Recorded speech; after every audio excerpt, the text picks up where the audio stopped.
बिस्मिल्लाहिर्रहमानिर्रहीम। मुराबाहा का स्टैंडर्ड आज शुरू करते हैं।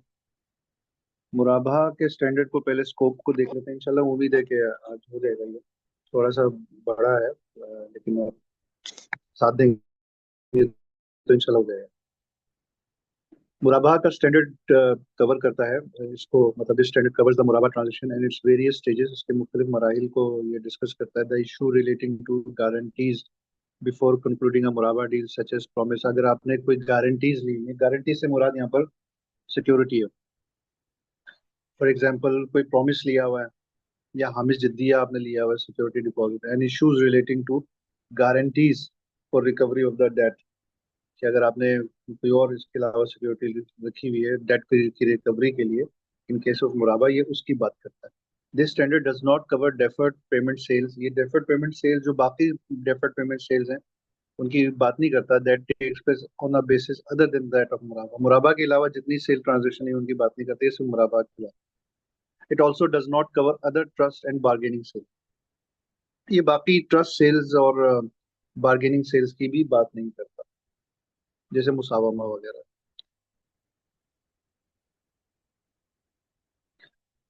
Procedures prior to the contract of मुराबा। मुराबा करने से पहले की कोई क्या प्रोसीजर है, यहाँ पर वो डिस्कस कर रहा है। कह रहे हैं कि the customer's expression of his wish to acquire an item through the institution.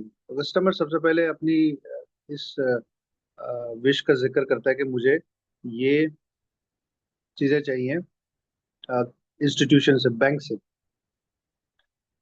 तो उसके अहकाम क्या है? The institution may purchase the item only in response to its customers wish and application, as long as this practice is compatible with the शरिया precepts for the contract of sale. Obvious ही बात है कि institution उस वक्त purchase कर सकता है जब कस्टमर कहे, अपनी विश का इजहार करे या एप्लीकेशन दे, परचेज रिक्विजिशन जिसको कहते हैं वो दे। तो फिर बैंक जाके परचेज करेगा। तो इसमें कोई कबाहत नहीं है कि आप पहले से खरीद के नहीं रख रहे। जब जब कस्टमर आपसे ख्वाहिश का इजहार करेगा तब आप उसको खरीद के दे रहे हैं, इसमें कोई प्रॉब्लम नहीं। With due consideration to item 2/2/3, it is permissible for the customer to request the institution to purchase the item from a particular source of supply. वो 2/2/3 का हवाला दे रहा है और कह रहा है कि इसका ख्याल रखते हुए ये इजाजत दी जाती है कि कस्टमर बैंक से रिक्वेस्ट करे कि वो किसी खास सप्लायर से खरीदेगा। कोई पर्टिकुलर सप्लायर है जिससे वो खरीदेगा बैंक। तो इसमें भी कोई प्रॉब्लम नहीं है, इसकी भी इजाजत है। However the institution is entitled to decline to carry out the transaction if the customer refuses offers from other sources. वो कह रहे हैं कि बैंक को फिर ये इजाजत है कि वो ट्रांजैक्शन करने से इनकार करे। तो अगर कस्टमर वो उन ऑफर्स को मना करे जो कि बैंक के लिए सूटेबल। यानी कि कस्टमर ने खुद को सप्लायर नहीं बताया, बैंक ने सप्लायर बता दिए जो कि बैंक के साथ राब्ते में है, जो बैंक के लिए सूटेबल है। और कस्टमर इनकार करे कि नहीं, मैंने इनसे, मुझे इनका माल नहीं चाहिए। तो फिर बैंक को ये हक हासिल है कि वो ट्रांजेक्शन करने से इनकार करे। The customers wish to acquire the item does not constitute a promise or commitment except when it has been expressed in due form। वो कह रहा है कि कस्टमर की जो विश है कि मैं ये आइटम आपसे खरीदूंगा लूंगा, does not constitute a promise. ये the customers wish to acquire the item does not constitute a promise or commitment. ये जो कस्टमर विश का इजहार कर रहा है, ये बजाते खुद कोई प्रॉमिस या कोई कमिटमेंट नहीं है, except when it has been expressed in due form. जब तक इसको वाज़ेह तौर पर, वाज़ेह अल्फाज के साथ इसको मेंशन ना किया जाए। It is permissible to prepare a single set of documents to be signed by the customer and to include both the customer's stated wish that the institution should buy the item from the supplier and a promise to buy the item from the institution। वो कह रहे हैं कि इसमें कोई problem नहीं है कि एक ही कॉन्ट्रैक्ट में ये सब चीजें लिखी जाएं, कि जिसमें उसी कॉन्ट्रैक्ट में ये कस्टमर की तरफ से विश का इजहार हो कि मुझे ये फला गुड्स चाहिए और फला सप्लायर से चाहिए, और बैंक उसको एग्री करे। और उसी में वो कस्टमर जो है वो ये वादा भी करे कि मैं आपसे परचेज भी करूँ। तो कह रहे कि इसमें कोई प्रॉब्लम नहीं है। It is permissible for the customer to prepare such a document or it may be standard application form prepared by the institution to be signed by the customer. इसमें कोई कबात नहीं है कि कस्टमर इस तरह के डॉक्यूमेंट्स को एग्जीक्यूट करे, या कोई कोई स्टैंडर्ड एप्लीकेशन हो जो कि बैंक ने डिजाइन किया हो जिस पर कस्टमर साइन करे।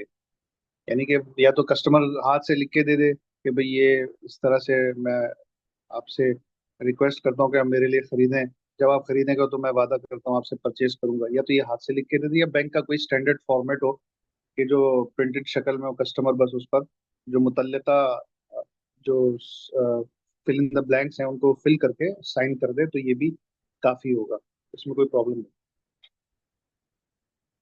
समझ में आ रही है आप सबको? बहुत कॉमन सी चीजें, इसलिए मैं बहुत ज्यादा इन पर टाइम नहीं लगा रहा। नहीं जी, बिल्कुल कॉमन है, मेरे ख्याल में इस पे इतना वाकई सही टाइम लगना भी नहीं चाहिए।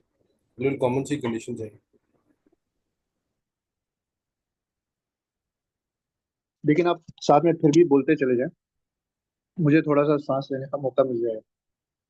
नहीं ये नहीं, हम तो बोल ही रहे थे, लेकिन ये कि मेरे ख्याल में इसमें इतनी कोई डिस्कशन है नहीं चीज़ों में, कि हाँ, ताकि बनती थोड़ा नहीं सा है, इसमें बनती नहीं, सही कोई बात। बनती नहीं है। सिर्फ ये छोटी सी एक है कि कोई ऐसा वर्ड यूज हो गया, कोई सी ट्रांसलेशन आ गई जिसको थोड़ा सा एक्सप्लेन करना, बाकी तो एक हाँ, नॉर्मल मुझे कंडीशन है। जरूर मेंशन कीजिएगा कि अगर कोई जी ऐसी सर। दिक्कत हो रही है आपको कुछ समझने में। नहीं वैसे जब वैसे मैं तो कोई क्लॉज पढ़ा हो ना, आप साथ साथ पढ़िए, जरूर पढ़ा करें, नहीं, मैं तो पढ़ता हूँ। मेरी मतलब एक्सप्लेनेशन पे ना जाया करें, नहीं, मैं क्योंकि पढ़ता हूँ तो पढ़ना इसलिए भी जरूरी है क्योंकि मेरे पास या हमारे पास इनफैक्ट जब एग्जाम आएगा तो यही कंडीशन होगी।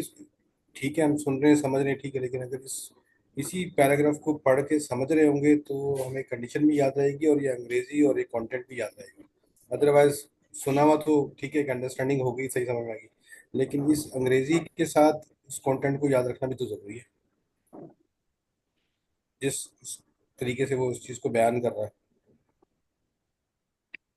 बिल्कुल सही बात है।